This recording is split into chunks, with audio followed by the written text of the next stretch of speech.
รน้องพรของแก่นอุบลน้องแนนสาวแอนคนกาลสินธุ์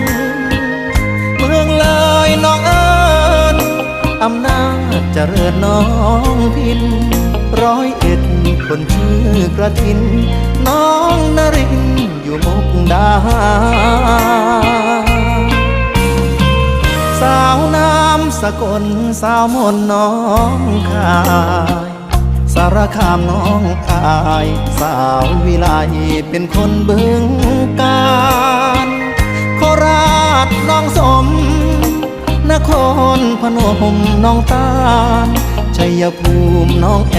คนนั้นสาวอันน้องหัวลำพู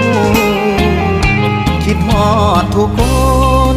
ถึงโดนแล้วบ่พอนา